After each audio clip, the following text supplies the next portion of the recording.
Hey, what's up guys, it's Apollo Uchiha here, back with another part of What If Naruto Was Banished and Married an Empress. And before continuing this, if you haven't, please leave a like and subscribe to my channel. And without further ado, let's continue our story. The mighty beast tore through the air at incredible speed, cleaving clouds in half as it flew through them. Even the raging storm ahead of it seemed to cower in fear as the fearsome creature flew towards it. Hibiko, matriarch of the Ryu clan, the mighty dragons, had left her beloved mountains in an eternity. She was the mightiest of her kind, 70 feet long, 6.5 feet large, and possessing scales of a deep emerald green with hues of gold. Many legends spoke of her, yet none could convey her majesty. She was said to have been born to a volcano and the deepest abyss, to be an immortal incarnation of nature's fury, to be the messenger of wrathful gods ready to descend upon mankind if it stood too low.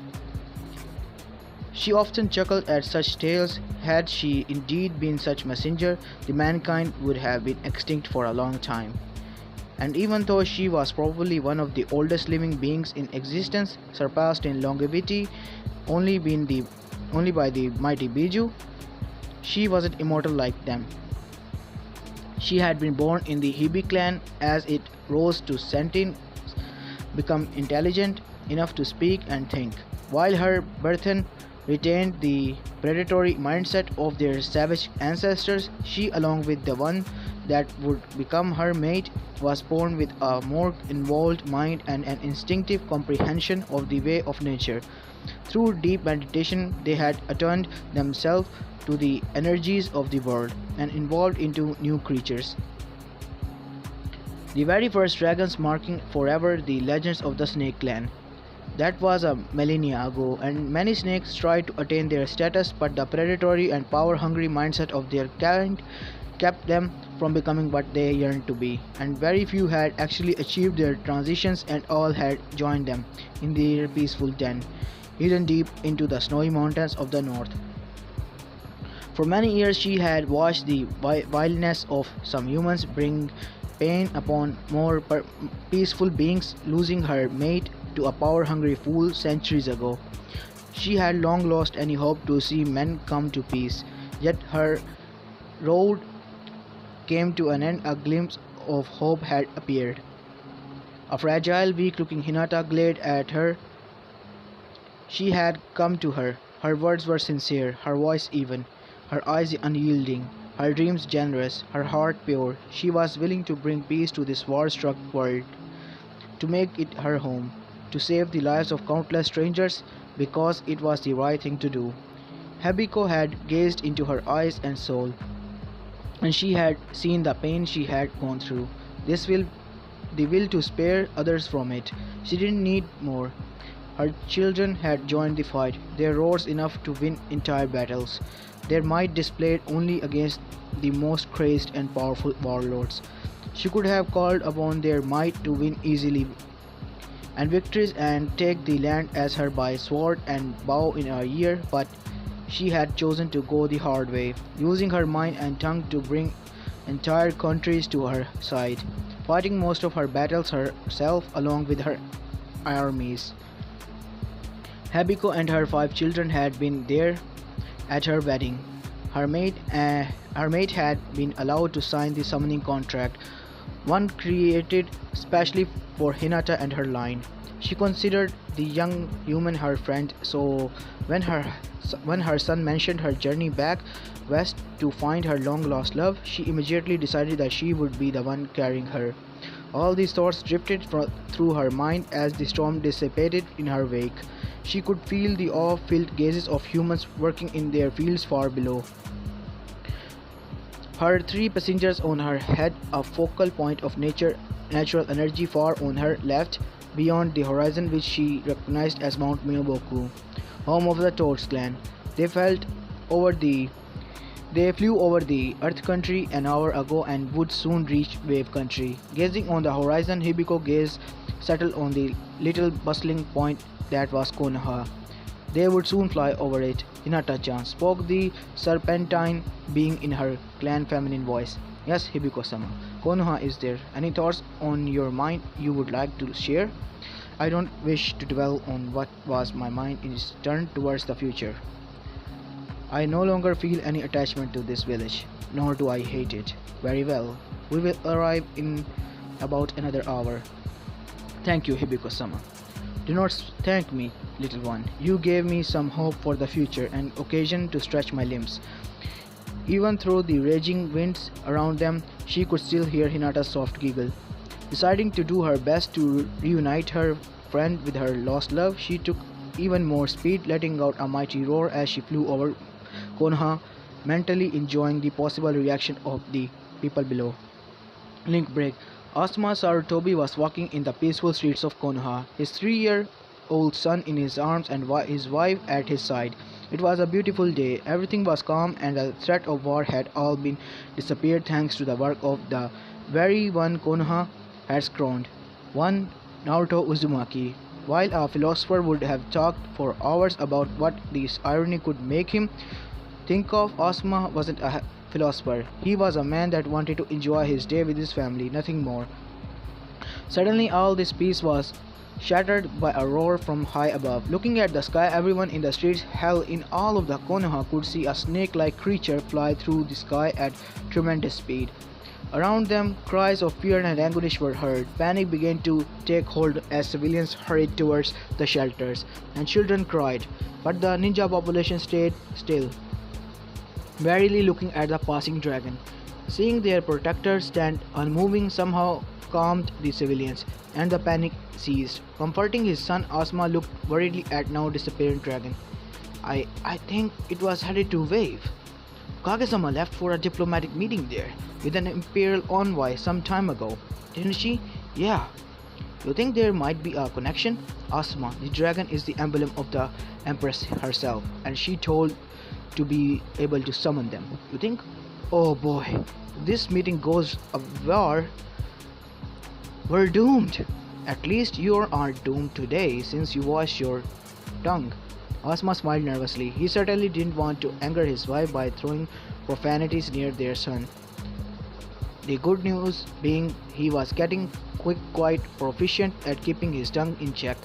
With a sigh, they resumed their walk, but worry still lingered in the corner of their minds. Link break. Hinata laughed softly atop Hibiko's head. She couldn't believe such ancient and powerful creature was still pulling these kinds of pranks. Looking at her two companions, she smiled.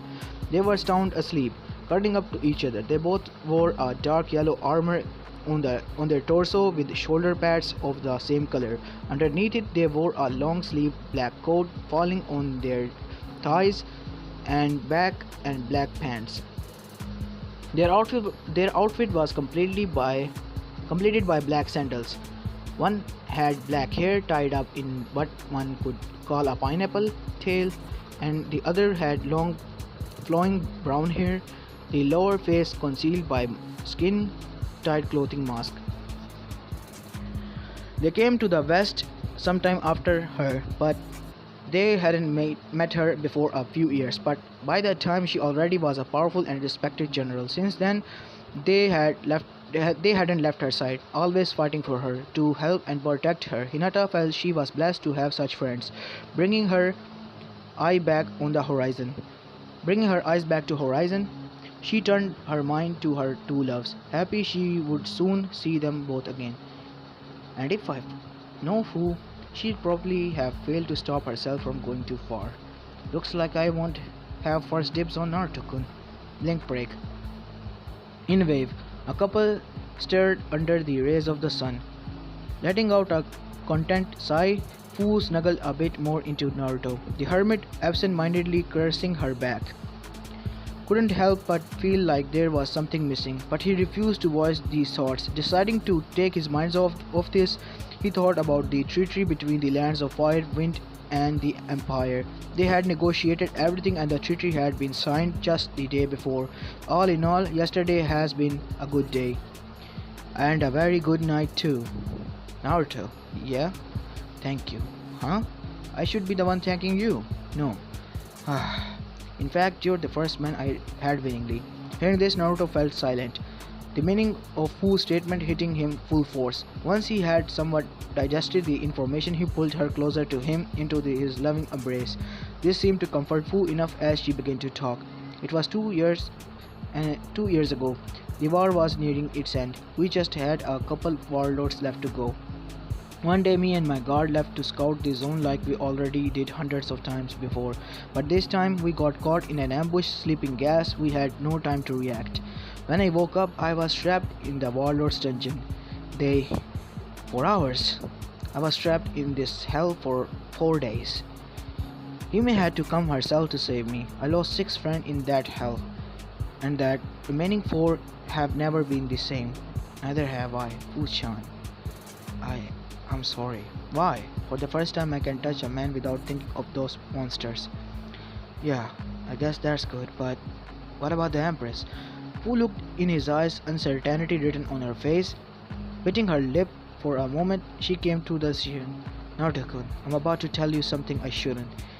I'm doing it out of love for you, but also for her. I don't want to see you beating yourself up when you shouldn't. Now let me finish. I know fully well where Hinata you guys. I married her. You mean Hinata-chan is... Yes, she is the Empress. And before you begin hating yourself for what we did last night, that was part of our plans for the future. Well, mostly. Hinata-chan was supposed to have the first tips, but hehe, we got a little carried away, didn't we? Said Fu with a sheepish grin. What do you mean? Part of your plans for the future? Well, Hinata's feelings for you never disappeared, and I kinda crushed on the description of you, so she gave me, answered Fu with a blush. Naruto stared at her bewildered. Are you telling me you two were planning on sharing me? Yeah. Fu looked nervously at him, wondering if he would be mad or would look at her and Hinata like they were disgusting perverts. Naruto thought about it for a few seconds, still having doubts wrapping her mind around the possibility. But how can you be sure Hinata will like me as I am now? I've changed so much, Naruto-kun. Do you trust me? Naruto looked at her and after barely a second to think, nodded. Then believe me when I say she's going to love you now even more than she did before. Okay. Silence settled in the room. Fu was a bit worried. Naruto still looked a bit troubled by this all, and she was worried that he might react by rejecting them. The only comforting note being Naruto's arm still wrapped around her. To her relief though, Naruto progressively relaxed and a small smile came to his lips. So, I'm going to get twice the love, huh? Fu instantly brightened at hearing this. Twice? Oh, come on, we aren't greedy, she said with a cheesy grin before snuggling deeper into his arms and purring in his ears. We're gonna give you so much more. A shiver went down his spine as Fu's hands began to caress his body again. Fu-chan, what if someone from Konoha comes in? They're gonna ask questions, and I doubt any of us want to answer. Fu thought about it for a few moments before sighing. Guess you're right. I'm gonna go to the hotel and get changed. You wait for me for breakfast? Okay, anything you want? The pastries are quite good. No, nothing particular. I just trust you. And you better take something filling. Hime could arrive any time now, and after what we did last night, well, I guess you can imagine. Images filled Naruto's head as a trickle of blood fell from his nose. With a giggle, Fu got up and quickly got dressed, leaving a peck on his lips. Fu went to the window. I'll be right back. You better behave, love. And with a wink, she was gone. Naruto stayed there for a few moments before sighing, smiling, and making his way to the shower. I have the feeling that by the end of this day, I'm going to be very happy or very tired. Maybe both. Link break. Tsunade stared in awe and fear as the mighty beast glided towards the earth. At first she had thought Orochimaru's twisted experiments had come back to haunt them in the form of a flying snake, but she soon understood it was one of the legendary dragons rumored to support the blind empress. Looking at her right, she saw Gaara and the recent arrived Taki envoy. They were here for Fu, and with the high-ranking officials of the empire around, maybe the empress herself, it was doubtful they would get what they wanted. They arrived the arrival of the majestic creature had caused such a ruckus that nearly every inhabitant of this island had come to see. Naruto, of course, being among them. Soon after, Fu had arrived and surprised everyone by her choice of dress, a dark green yukata that showed off her figure. As the emerald beast lowered itself to the ground, three figures were apparent on its head. Soon the dragon had landed, her head still towering some 16 feet above the ground. Three passengers leaped to the ground, landing gracefully. There were two women and a man. The obvious leader, the woman in a night blue yukata, then turned to the towering beast and bowed humbly. "Thank you for your help, Hibiko-sama." The chuckle that escaped from the named dragon was surprisingly soft for a creature as so big and powerful, her voice strangely akin to that of a grandmother. "Do not fret, little one. After all you've done for my old heart, it is only normal that I'll help you. Now you should go on with your endeavors. Your mate is nearly bouncing around the place." With a giggle, the wild figure turned to the crowd just in time to intercept a flying and smiling Fu. "Hime-chan, I missed you." With a chuckle, the empress hugged her wife back, enjoying the warmth she had missed for so long, before murmuring in her ear, "I missed you too, Fu-chan." Looking at the crowd, she saw a blond man wearing a kimono and a cloak coming forward, smiling calmly even though her eyes could notice eagerness in his steps. She told him, huh? Looking at his face, Hinata couldn't help but be happy her veil was still in place. She could feel a blush like she hadn't had in years crawl up on her face. "Oh dear, Kami. He became quite handsome." Her gaze fell on his lips. They were curved upwards in a small, knowing smile. Once before her, he bowed lowly, softly grabbing her hand and bringing it to his mouth, leaving a fleet kisses on her fingers. "Empress-sama, it is my pleasure to welcome you to Wave Country. I hope the facilities will be to your taste, even though we don't have the utmost luxury." At this, Hinata scoffed. "Please, Naruto-san, I fought 4 years in a war. As long as there is a bed, it will do." The former heirs marveled at the ease with which she answered him.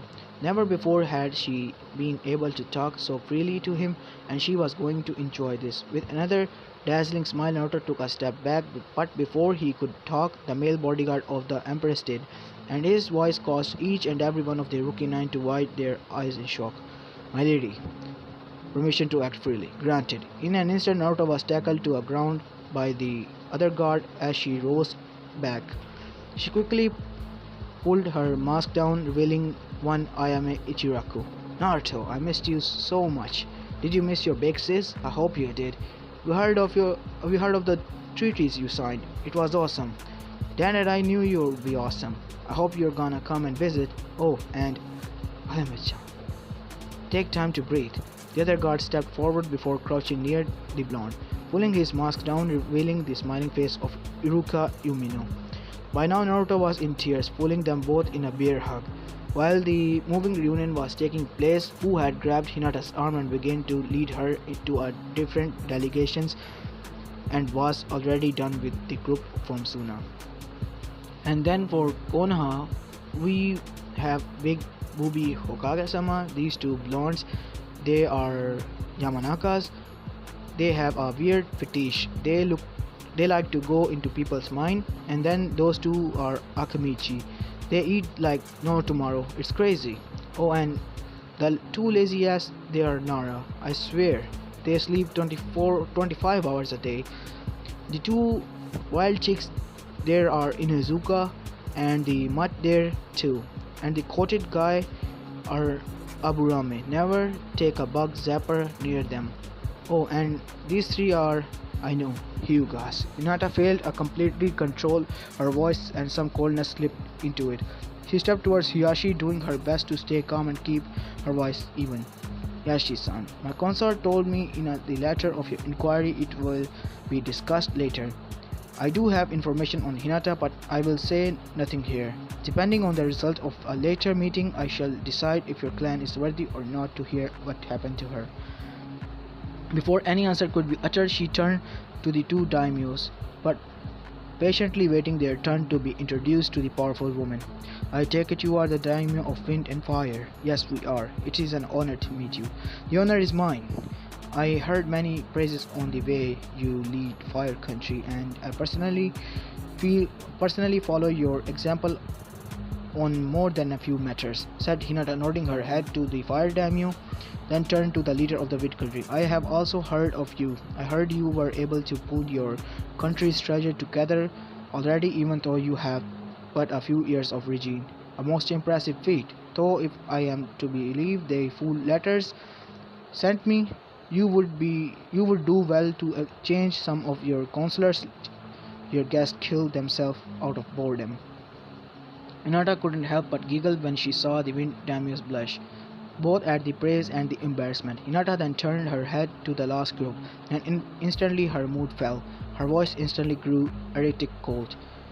What, may I ask, is a Taki envoy doing here? A man with dark green hair stepped forward. We came here to retrieve my daughter. Her place is among her family and people in Taki. Who answered was to give him the finger, her face marked with anger. Screw you, old man.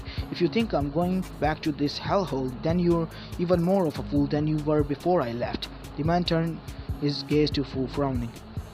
You will show me respect. I am your father. Oh, really? When did you learn?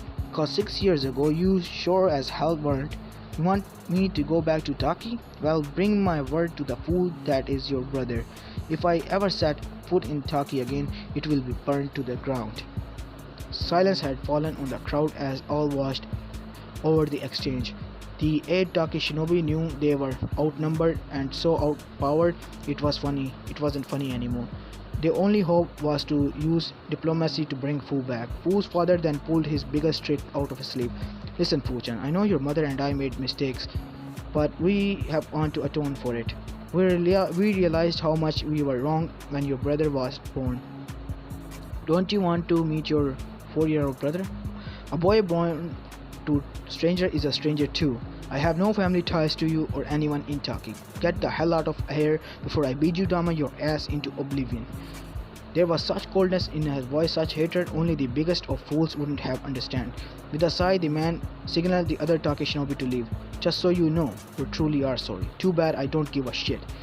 With a defeated look on his face, the man left, but Fu was still fuming.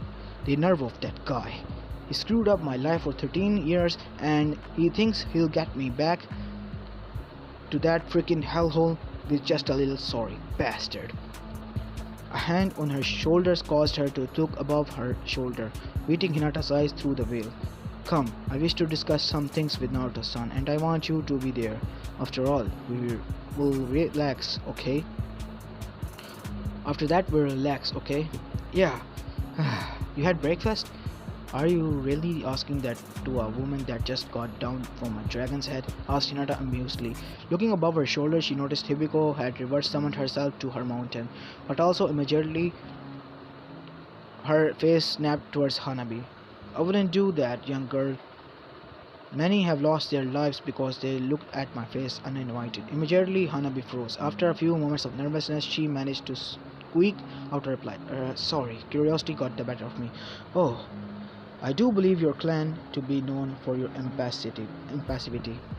Many things have changed. This is also why we want to have Hinata Ne-chan back. Perhaps now, Fu-chan, you were talking about breakfast. Yeah, Naruto-kun and I have decided to have breakfast together. Hopefully there'll be enough for 3. With a giggle, Hinata nodded, then slid her arm around Naruto's as Fu's did the same on the other side. You don't mind me tagging along, do you, Naruto-san? Not at all. It would be my pleasure. The 3 then went and set out for Naruto's house, not really paying attention to the group behind them. Kankuro was the first to recover. Say, didn't she say she wanted to bang a container they knew about? You think that's Naruto? That would mean the empress knows him? Still getting 2 of the hottest girls in the world? Lucky bastard. In Shikamaru's mind something clicked. Blue hair, knows Naruto, could it be? Troublesome. Dinara here slipped his hands in his pocket, thinking of a rational way of telling the others, and felt a small paper Taking it out, he quickly read it, paling. Shikamaru, you're a genius and I know it. You probably already deduced my identity. I want to keep it secret and you're probably too lazy to take my goals into account. So here's an incentive. If you tell anyone, I will mount your balls on a wall. With love, Hinata. Acting without thinking, Shikamaru incinerated the paper, gained the attention of everyone around. Deciding it was safer to talk first, he immediately opened his mouth. I won't tell you what was on it. My ability to make children is at stake, and I won't risk it for you. With that, he walked away nervously, leaving a very confused group. Kiba finally snapped out of it, his stupor asking the one question on his mind. Am I the only one not getting it? Shikaku considered what might have caused his son's reaction and quickly concluded a similar paper might be in his pocket. So he walked away wordlessly intending on finding a secure place to dispose of the evidence and avoid a very painful and humiliating mutilation. On his way, he passed a sulking Sasuke muttering, why didn't she mention me? The Uchiha are still important, I hope. Link break. Back with the three, they walked silently for some time, Naruto enjoying thoroughly the feeling of being surrounded by two gorgeous women. Then Hinata broke the silence. You told him, didn't you? The tone was casual, but Fu immediately tensed. Yeah, he was hurt so much, it's okay. You're not mad? No. You also got him first. Sorry. Taking her veil off, Hinata turned to Fu with a mischievous smile. You do realize you'll have to work hard to earn my forgiveness, right? Fu relaxed, a smile coming to her lips. If it's just that, by the way. Narukun, what do we have for breakfast, Narukun? Hey, I'm talking to you, said Fu, shaking his arm lightly, snapping Naruto out of his staring. Huh? Oh, sorry, didn't quite catch that. You were staring at her, weren't you? Hey, it's not my fault she becomes so beautiful. Yeah, quite the eye candy, huh? Anyways, what's on the menu? Well, mostly pastries, teas, and coffee. Suddenly, Hinata stopped dead in her tracks, causing the two others to look at her in surprise. Hinata-chan, you okay? My cinnamon sense is tingling. She then proceeded to drag Naruto and Fu at high speed instinct towards where her instinct was leading her, which happened to be Naruto's house. Stopping before the closed door, Hinata turned to Naruto, a hungry look on her face. There are cinnamon buns in there. Whose house is this? Mine. At once, Hinata's arms were around his neck as she kissed him passionately. Cinnamon buns for breakfast? You're gonna get banged, Naruto. No, you'd better open up. When she is done kissing you, she's gonna want her buns. Hinata, as soon as she realized she was kissing Naruto, tried to pull away but couldn't due to the man's arm keeping her in a place as he deepened the kiss. Before soon she surrendered and began kissing back too. And when finally pulled away, they smiled at each other breathlessly but happy. But then Fu decided to remind them of her presence. So, are we gonna take this breakfast or what? Both turned to her, blushing a bit. She stood there, her arm crossed above her chest, pouting. Her childish expression caused Hinata to giggle. Consider this part of the payback for having him before me. Now, as much as I love kissing you, Naruto-kun, we should really go in and have this breakfast. With a nod of his head, Naruto opened the door, letting the two ladies in. Well, at least I got a guess and a pet name from Hinata-chan. This day is getting better and better, and hopefully the future will too. As this is where I'm going to be leaving this part of, guys. I hope you like it, and if you do, please leave a like and subscribe to my channel. And guys, never mind, I'll ask you the question later on. So this is Apollo Chiha and I'm signing out. Peace.